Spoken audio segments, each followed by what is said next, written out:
아브라함의 언약, 믿음과 기도라는 제목으로 하나님의 말씀을 함께 나누도록 하겠습니다.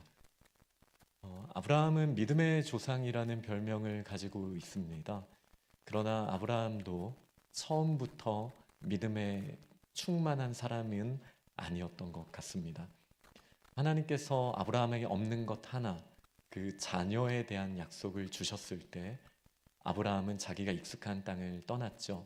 그리고 하나님의 주권을 인정하는 삶을 그는 이제 배워가며 살게 됩니다. 이것을 이제 믿음의 삶이라고 할 수 있겠습니다. 그러나 아브라함이 이 믿음이 처음부터 강했던 것은 아닙니다. 그 약속의 땅에도 기근이 오더라고요. 어제 읽은 본문과 오늘 읽은 본문 사이에 있는 12장의 뒷부분 내용을 보면 하나님이 약속해 주신 그 땅으로 갔는데, 사실 약속의 땅으로 갔으면 이제 꽃길이 펼쳐져야 되지 않습니까? 그런데 여기에도 기근이 온 거예요. 그러나 아브라함이 있었던 메소포타미아 지역의 기근과 너무나 다른 환경이었어요. 이 문명이 있는 곳, 제국이 있는 곳은 기근이 좀 오더라도 사람의 힘으로 대처할 수 있습니다. 그러나 이 가나안 땅에 왔더니 정말 기근이 오니까 먹을 게 없었겠죠. 그러자 아브라함이 어떻게 합니까? 하나님의 약속의 땅의 국경선을 벗어납니다. 그리고 이집트로 간 거예요. 이것까지는 저희가 이해할 수 있을지 모르겠습니다. 그러나 무엇 때문에 아브라함이 이렇게 도전하는 삶을 살게 되었습니까? 하나님이 자녀의 약속을 주셨기 때문이잖아요. 그러나 그의 아내 사레가 너무나 이뻤기 때문에, 이 사례 때문에 사람들이 나를 죽이고 사례를 아내로 삼으려고 하면 어떡하지? 라는 두려움에 사로잡혔어요. 그리고 사례한테 이제 나를 남편이라고 하지 말고 오빠라고만 해라, 이제 이렇게 이야기를 하는 거죠. 여기서 문제는 뭡니까? 하나님이 자녀의 약속을 주셨다면 그가 끝까지 포기하지 말아야 하는 것은 사라와의 관계였습니다. 그렇지 않나요? 그러나 자신이 살아보겠다고 이제 하나님이 주신 그 약속의 소망이 끊어질 수도 있는, 사라를 다른 사람이 데려고 가도 돼, 사라가 다른 사람이랑 결혼해도 돼, 약간 이러한 믿음 없음을 아브라함이 보여줬잖아요. 여기에 저희에게 소망이 있는 것 같습니다. 아브라함이 처음부터 엄청난 믿음의 사람이었다면 우리는 아브라함처럼은 안 되지라고 생각할 수 있지만, 때로는 저희가 넘어지고 믿음의 길로 가지 못하는 것처럼 보인다 할지라도 그 가운데 하나님의 역사하심, 하나님의 동행하심을 통하여 우리에게 믿음의 연단을 이루어 주시고 우리에게도 강한 믿음을 주시는 줄 믿습니다. 하나님 그 가운데도 역사하셨죠. 그리고 오늘 본문 배경 또 바로 앞에 나오는 13장의 앞 내용은 롯을 떠나보내는 이야기로 이제 시작이 됩니다. 롯을 떠나보내는 게 어떤 의미일까요? 그가 이제 삼촌으로서 조카를 책임지는 모습도 어떻게 보면 멋지다고 할 수 있죠. 그러나 이 또한 믿음 없음의 한 가지 표시였습니다. 저는 이렇게 말하고 싶어요. 아브라함에게 롯은 보험 같은 거, 상속자의 보험 같은 거였다라고 이야기할 수 있겠습니다. 왜냐하면 하나님께서 자녀, 상속자를 주겠다고 약속하셨지만 혹시 그 약속이 안 이루어지면 어떡하죠? 아브라함의 이 재산과 명예와 이 가문을 누가 이어갈 수 있을까요? 가까운 친족, 자신의 조카 롯에게 그런 소망을 두었을 가능성이 매우 큽니다. 그러니 혹시 하나님이 역사하지 않으시더라도 나한테는 롯이 있잖아.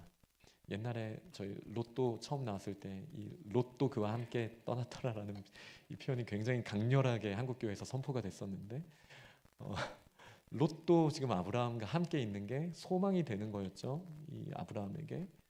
그러나 아브라함이 이집트에서 약속을 저버릴 수 있는 자신의 모습을 보고 나서 또 가나안 땅에 돌아와서도 롯과의 분쟁이 일어나는 것을 보고 이제는 정말 하나님 말씀 그대로 순종할 수 있는 믿음의 길로 한 발짝 더 나아가게 되었습니다.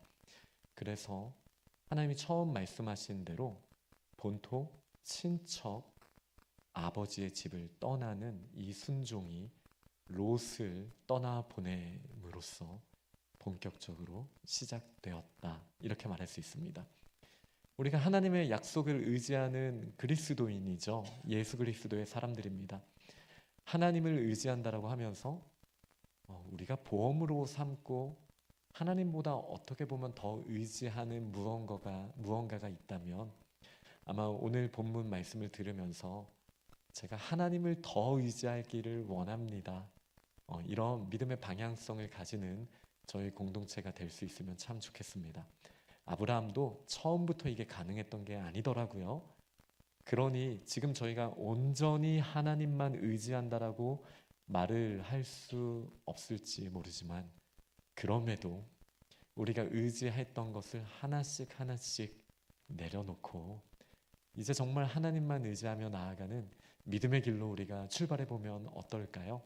그런 도전이 있는 오늘 이 말씀 시간이 되면 참 좋겠습니다. 오늘 저는 믿음과 기도라는 제목으로 함께 하나님의 말씀을 나누고 싶어요. 저의 20대 초반부터 중반까지 저의 인생의 질문은 이거였습니다. 과연 하나님의 뜻은 어떻게 알 수 있는 걸까? 저만 그랬는지 모르겠는데 내가 결혼이나 할 수 있을까? 나의 배우자는 도대체 어떤 사람일까? 저의 아직 확실한 미래가 보여지지 않는 저의 청년 때의 고민은 그래도 하나님의 뜻을 분별하면서 삶을 sal아가고 싶은데 도대체 하나님의 뜻을 안다라는 것은 무엇이고 우리가 기도한다라는 것은 무엇일까라는 질문을 던져봤어요. 제 주변에 너무 다양한 사람들이 있었기 때문에 이 사이 어딘가에 있을 텐데 그게 시원하지가 않았어요. 한 사람은 음식점에 갈 때마다 오늘은 내가 짜장면 먹는 게 하나님의 뜻일까? 짬뽕 먹는 게 하나님의 뜻일까라는 예민성을 가진 친구도 있었고요. 아니면 또 한켠에선 분명히 하나님을 잘 믿으면서도 하나님은 나에게 모든 것을 맡기셨기 때문에 내가 결정하는 게 하나님의 뜻이야. 이게 너무 교만해 보이지만 한 측면에서는 그런 친구들도 있었어요. 근데 저는 그 중간 어딘가일 것 같은데 우리가 하나님의 음성을 듣는다라는 것, 하나님의 뜻을 알게 된다라는 것은 도대체 뭘까라는 질문을 저는 던지고 있었고 저에게 하나님의 이 창세기 13장의 말씀을 통해서 저는 답을 얻었었습니다. 그래서 우리가 하나님의 뜻을 분별한다라는 것 그리고 기도한다라는 것이 우리의 삶에서 어느 정도 위치에 있고 어떤 의미를 가지는지 오늘 본문을 통해 저희 공동체가 함께 나눌 수 있으면 정말 참 좋겠습니다. 첫 번째, 하나님의 뜻은 모호하지 않습니다. 하나님의 뜻은 희미하지 않습니다. 저는 이것은 명확하다라고 생각합니다. 사람을 괴롭히는 게 하나님의 뜻일까요? 돕는 게 하나님의 뜻일까요? 우리가 거짓의 삶으로 나의 유익을 구하는 게 하나님의 뜻일까요? 혹 좀 손해보더라도 정직하게 말씀대로 살아가기 위해 노력하는 것이 하나님의 뜻일까요? 우리가 나의 주장을 하기 위해 나의 계획을 세워서 사람들을 조정하는 게 하나님의 뜻일까요? 아니면 하나님의 뜻대로 사랑의 자리, 다른 사람을 존중하고 하나님을 경외하는 자리에 나아가는 게 하나님의 뜻일까요? 내가 심지도 않은 것에서 결과를 구하는 게 하나님의 뜻일까요? 아니면 결과를 하나님께 맡기고 지금 나에게 맡기신 이 상황에서 터전에서 최선을 다하여 경작하는 것이 하나님의 뜻일까요? 부모님 말씀에 불순종하는 게 하나님의 뜻일까요? 아니면 순종하는 게 하나님의 뜻일까요? 공동체를 위하여 격려하고 섬김의 자리에 나아가는 것이 하나님의 뜻일까요? 자기중심성으로 나아가는 것이 하나님의 뜻일까요? 끝이 없겠죠. 그러나 제가 말씀드린 내용 중에 명확하지 않은 것은 없다라고 생각합니다. 그러나 저희가 왜 하나님의 뜻을 고민할까요? 명확한 하나님의 뜻이 나에게 유익이 되지 않는다라고 생각을 할 때 하나님의 뜻이 다른 쪽에도 좀 있지 않을까? 뭐 하나님의 뜻이 항상 선하게, 항상 사랑으로 나타나야 돼? 때로는 거친 말도 하고 내 주장도 내 방식대로 하고 이래야 되는 것 아닐까라고 하면서 선명하신 하나님의 뜻을 내 욕심과 물타서 조금 모호하게 만들 수 있는 저희의 연약함이 있다라고 저는 생각합니다. 저의 삶의 모습을 돌아볼 때요. 지금 아브라함에게는요, 하나님께서 국경선을 명확하게 주셨어요. 저 북쪽으로는 유브라데 강, 저 남쪽으로는 애굽의 하수, 저 서쪽으로는 지중해, 저 동쪽으로는 요단강. 저는 하나님의 뜻은 이렇게 국경선이 명확하다라고 확신합니다. 마치 에덴 동산을 창설하시고 아담과 하와를 에덴 동산의 그 경계선 안에 두셨던 것처럼 아브라함도 이 국경선 안에 있으면 저는 하나님의 뜻을 벗어났다라고 생각하지 않습니다. 그리고 이 아브라함에게 주신 약속은 다윗의 때에 실제로 아브라함의 후손 다윗을 통하여 실제 영토적으로도 그렇게 응답이 된 건 사실입니다. 그러나 성경의 역사를 저희가 계속 봤을 때 아브라함 이후에는 모든 순간 이 국경을 넘어가는 것이 하나님의 뜻을 어기는 거였습니다. 요나가 욥바를 통해서 저 다시스로 넘어가는 것 하나님의 뜻을 벗어난 것이었죠. 문제가 생겼을 때 자꾸 이집트를 의지하자, 아니 우리는 바벨론을 의지하자, 아수르를 의지하자 하나님의 약속의 땅을 벗어나는 거였어요. 이 유혹은 성경 전체에 반복적으로 오지만 하나님의 뜻은 이 국경선을 명확하게 그어주시고 이 국경선 안에 있는 것, 이것이 하나님의 뜻임을 저는 확신을 가지고 말씀드릴 수 있습니다. 저희가 기도하다 보면은 하나님의 뜻을 한 점에서 찾고자 하는 거예요. 하나님, 저희가 지금 취업의 진로가 두 가지가 있는데 도대체 어느 회사를 가는 게 하나님의 뜻입니까? 제가 조금 더 가정하자면 이 질문은 짜장면이냐 짬뽕이냐의 질문인 거예요. 어느 회사에서도 그것이 예를 들어 마약을 만드는 회사가 아닌 이상은 하나님 나라의 국경선 안에 있다면 하나님은 그 안에서 우리에게 자유함을 주시는 분이십니다. 그런데 어느 회사인지가 왜 궁금한 거죠? 어딜 가야 내 이름이 조금 더 높아질 수 있을까? 어딜 가야 내가 좀 더 편해질 수 있을까? 어딜 가야 내가 돈을 더 많이 벌 수 있을까? 어디를 지원해야 나의 성공률이 높아갈까의 문제 아닌가요? 그 문제는 저희가 감당할 부분이죠. 그러나 어느 곳에서든 하나님의 영광을 돌릴 수 있는 국경선 안에 있다면 그 자유함은 저는 저희가 기쁘게 누릴 수 있어야 한다라고 생각합니다. 그러니 우리가 하나님의 뜻을 구할 때 너무 한 점, 하나님 지금 이 선택이 아니면 하나님 저 버리신 거예요. 약간 저 대학교 입학 앞두고 그렇게 기도했던 기억이 나거든요. 저는 그과가 아니면 안 된다고 생각했어요. 제가 그래도 히브리학과에 가서 열심히 구약을 배우고 하나님의 말씀의 사람이 되는 거 하나님이 기뻐하시는 것 아니겠습니까? 물론 하나님 기뻐하실 수 있죠. 그러나 그과가 아니었어도 하나님이 기뻐하시는 준비를 할 수 있는 믿음이 그 이후에 생긴 것 같습니다. 한 점으로 하나님이 인도하셔야만 하나님이 나에게 복을 주셨다, 하나님이 나와 함께 하신다라는 이 생각은 저희가 조금 뛰어넘을 필요가 있습니다. 오히려 지금 내가 나아가고 있는 이 길이 하나님의 국경선 안에 있는가? 내가 하나님의 말씀과 동행하면서 하나님의 뜻을 구하면서 하나님의 방법대로 사랑하고 최선을 다할 수 있는 그 국경선 안에 나의 기도 제목이 들어있는가를 먼저 분별하게 해달라고 기도하는 우리의 태도가 필요한 줄 믿습니다. 그래서요, 하나님께서는요, 아브라함을 높은 곳으로 데리고 가셔서 동서남북을 바라보게 하셨습니다. 다시요. 동서남북을 바라보게 하셨습니다.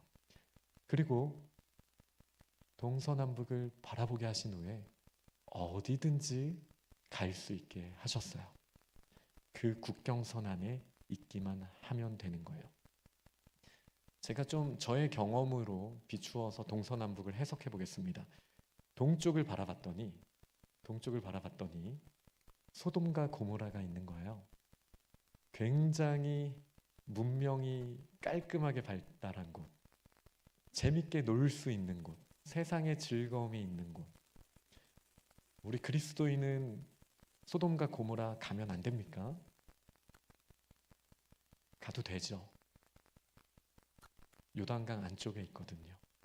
동서남북을 바라보게 하셨어요. 그리고 바라보고 하나님과 동행하는 그 땅을 주우리라 하나님 약속하셨습니다.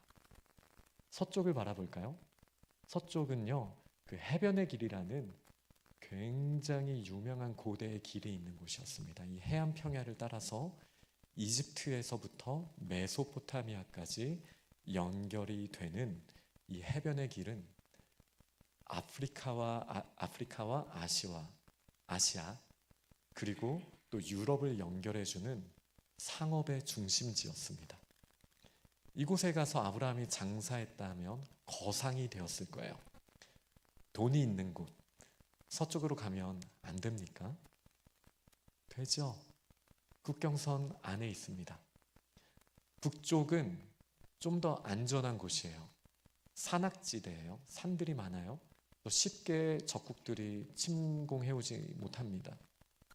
동쪽이나 서쪽은 군대가 쉽게 오는, 전쟁이 쉽게 일어날 수 있는 곳이지만 이 북쪽 같은 경우는 안정적인 삶을 살 수 있는 곳, 그리고 안전한 곳, 그리고 그나마 내가 조금은 익숙한 동네.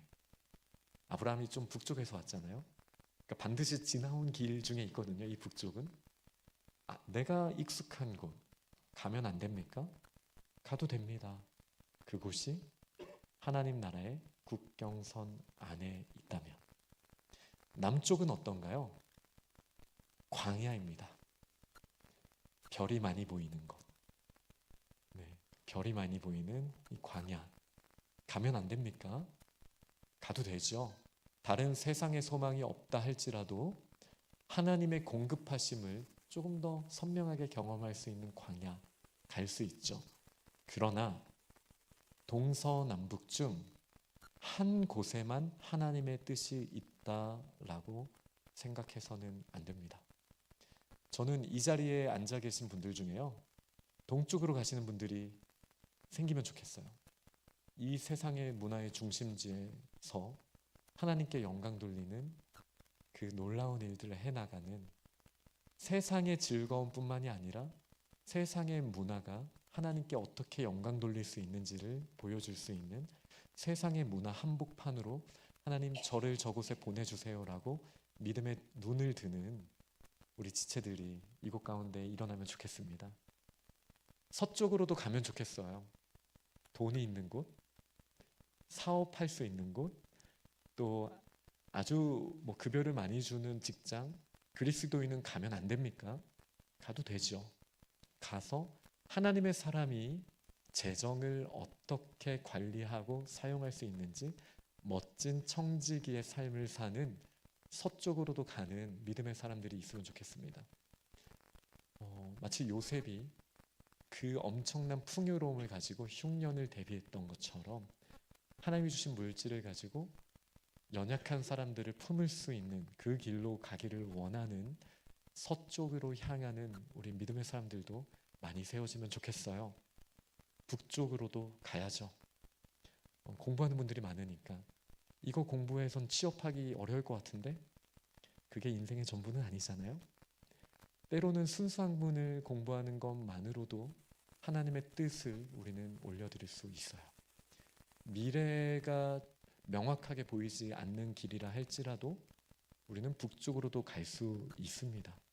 그곳 가운데 하나님의 공급하심과 하나님의 인도하심을 우리는 경험할 수 있어요.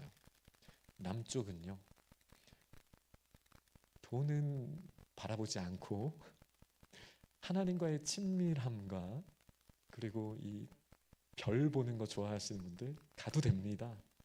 남쪽이 좀 외로울 수는 있지만 또 하나님의 만나를 공급하심을, 하나님의 이 공급하시는 은혜를 경험할 수 있는 남쪽도 좋습니다.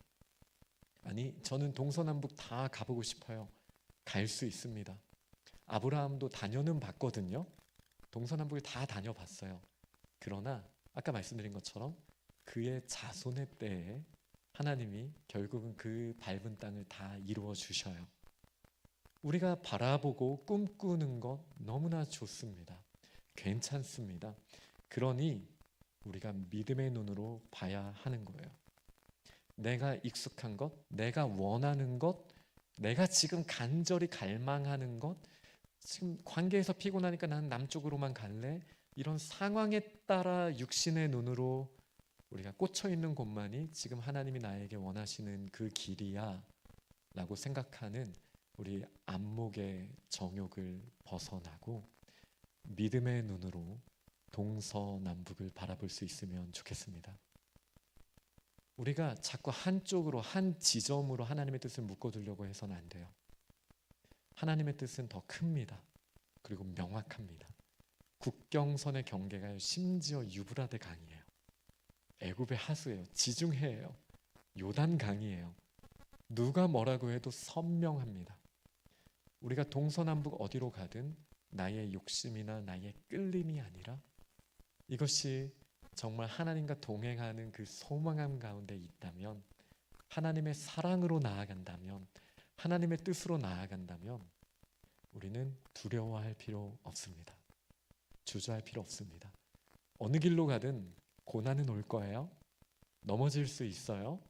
그런데 하나님의 공급하심을 우리는 경험하게 될 것이고, 어느 길로 가든 우리의 믿음을 키워주시고 우리의 근력을 키워주실 거예요.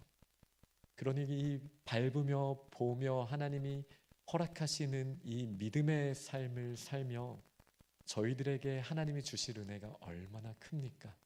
그러니 국경선 안에서, 하나님의 뜻 안에서 동서남북을 마음껏 바라보고 기도하고 행하며 나아가는 우리 믿음의 공동체가 되기를 축원합니다. 그런데 문제는요, 사탄도 비슷하게 흉내를 낸다라는 거예요. 마태복음 4장에 보니까 이 사탄이 예수님을 데리고 마치 하나님이 아브라함을 데리고 높은 곳에 갔던 것처럼 특별한 일을 한번 해보려고 합니다.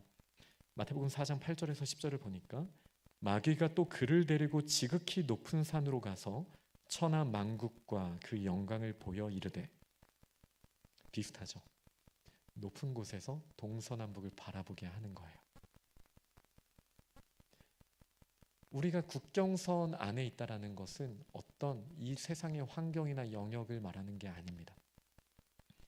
우리가 국경선 안에 있다라는 것은 우리가 지금 사탄과 높은 곳에 올라가서 바라보고 있는가, 아니면 하나님과 바라보고 있는가, 여기에 달려 있는 거예요.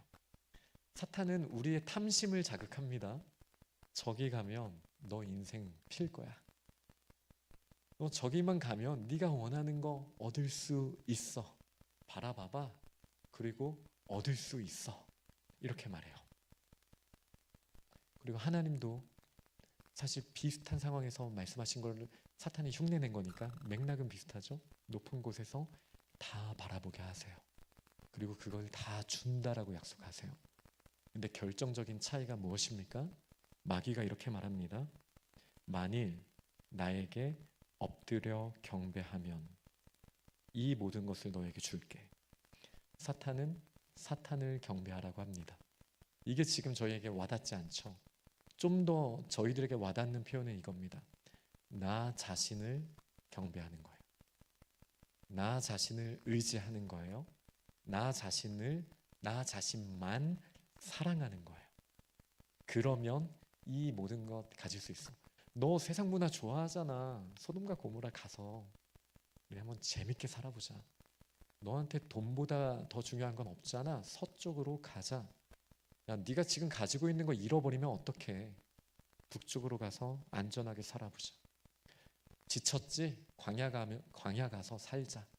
사람들과의 관계가 뭐가 중요해? 그냥 하늘 보고 별 보고 살아. 물질 없어도 다 사라지더라.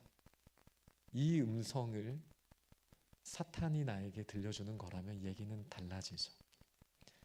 그 순간 순식간에 우리는 순간 이동을 한 거예요. 더 이상 국경선 안에 있는 삶이 아닙니다. 상황이 바뀐 게 아니에요. 내 중심이 바뀐 거예요. 그러면 저희는 예수님이 어떻게 응답하셨는지를 봐야죠. 예수님께서는 이렇게 하셨습니다. 사탄아 물러가라. 기록되었으되, 하나님의 말씀이 중심이 되어서 하나님의 국경선을 명확하게 하신 것이죠. 기록되었으되 주 너의 하나님께 경배하고 다만 그를 섬기라 하였느니라. 여기에 일체의 비결이 있는 것이죠. 사도 바울이 이렇게 말했잖아요. 나는 부요함에도 처할 수 있다. 궁핍함에도 있을 수 있다. 내가 일체의 비결을 배웠다. 내게 능력 주시는 자 안에서 내가 모든 것을 할 수 있느니라. 이게 사도 바울의 고백이자 저희의 고백이지 않습니까? 내게 능력 주시는 자 안에 있다라는 말은 오늘 본문의 표현으로는 이 가나안 땅 국경선 안에 있다라는 것입니다. 하나님의 말씀 안에 있다라는 것입니다. 에덴 동산 안에 있다는 것입니다. 그러니 그 국경선 안에서 동서남북, 부요함과 가난함, 실패와 성공, 외로움과 그 즐거움 가운데 충만한 이 모든 상황에 상관없이 내가 어디로 가서도 주님과 동행하니 그곳은 하나님의 나라가 될 수 있습니다 라는 고백을 바울도 했고 지금 아브라함도 배우고 있는 거예요. 그리고 그 중심의 가장 강력한 무게추는 무엇입니까? 바로 우리가 누구를 경배하는가 라는 질문입니다. 사탄은 돈을 섬기라고 말할 거예요. 그러면 너는 행복해질 수 있어. 사탄은 쾌락을 쫓으라고 말할 거예요. 너의 명예를 쫓으라고 말할 거예요. 그리고 우리가 가야 할 곳을 보여주고 거기로 가라고 합니다. 하나님께서는 그리고 이것을 얻기 위하여 그것들을 숭배하고 사탄을 숭배하고 나 자신을 예배하라고 얘기할 거예요. 그러나 똑같은 높은 산에서 하나님께서는 동서남북을 보여주시고 하나님만 경배하라고 말씀하세요. 우리가 하나님을 경배하는 자, 하나님의 선명한 뜻을 붙드는 자가 된다면 소돔과 고모라로 가면 안 되겠습니까? 되죠. 소돔과 고모라가 바뀌게 되는 것이죠. 왜요? 하나님의 사람이 가니까요. 돈이 있는 곳으로 가면 안 됩니까? 되죠. 거기 가서 하나님의 사람의 지혜로 그 돈을 사용하게 될 텐데 그곳이 하나님의 나라가 되는 거예요. 안정적인 곳, 하지만 미래가 그렇게 멋지게 펼쳐지지 못할 수도 있는 곳, 그러면 안 됩니까? 되죠. 우리가 하나님을 예배하는 자, 하나님의 뜻을 붙드는 자라면 우리는 동서남북 어디로 가도 돼요. 그리고 아브라함은 동쪽과 서쪽과 북쪽이 아닌 남쪽으로 광야로 내려갔습니다. 그러니 우리가 남쪽으로만 가야 된다는 뜻입니까? 아닙니다. 남쪽으로 갔지만 하나님은 동서남북을 강제적으로 두루 행하게 하셨어요.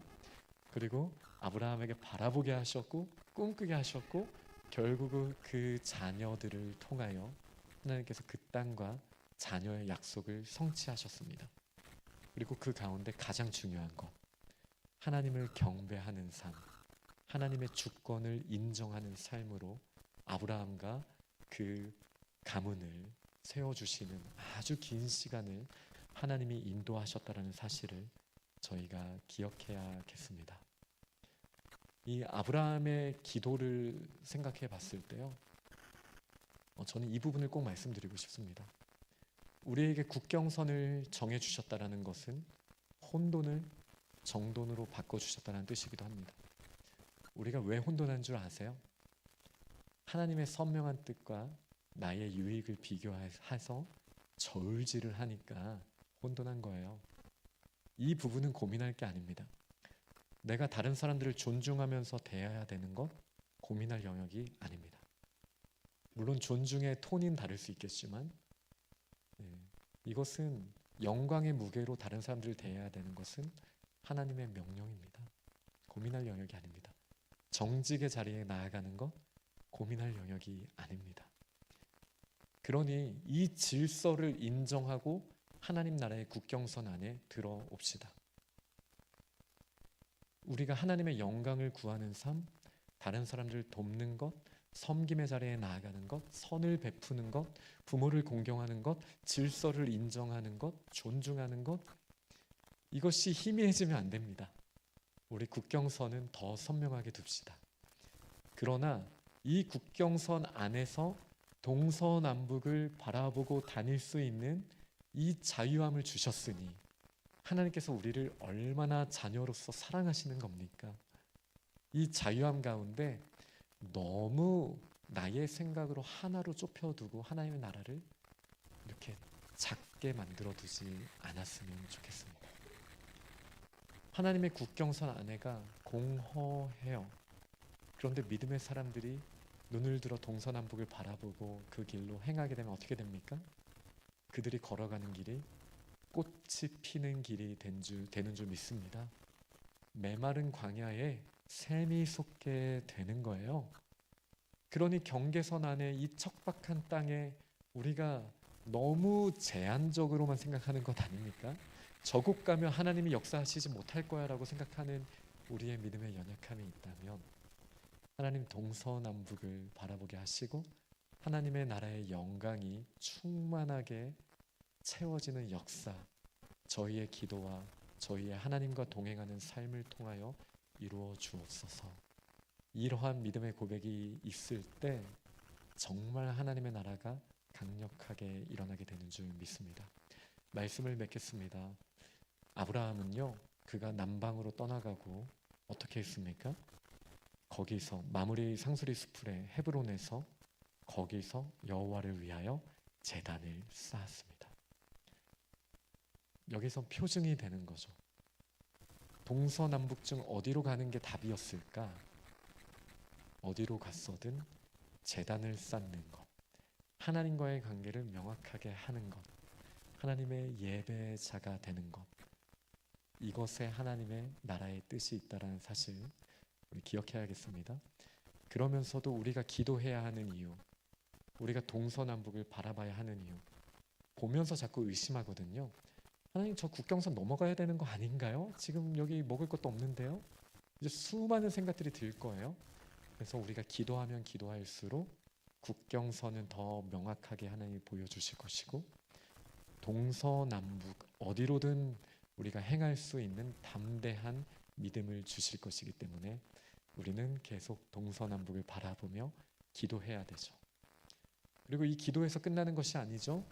기도 후 우리가 일상생활로 나아갈 때 거기서 제단을 쌓고 하나님과 동행하며 한 걸음 한 걸음씩 나아가는 그 발걸음을 내디딜 때 우리가 여호와를 경외하고 우리가 여호와께서 맡기신 것에 최선을 다하는 그 성경이 말씀하시는 지혜로 하나님과 동행하며 우리가 나아갈 때 놀라운 하나님 나라의 역사가 저희들의 발걸음을 통해 이루어진다는 이 사실을 믿으시고 믿음으로 승리하는 우리 귀한 공동체가 되시기를 간절히 축원합니다.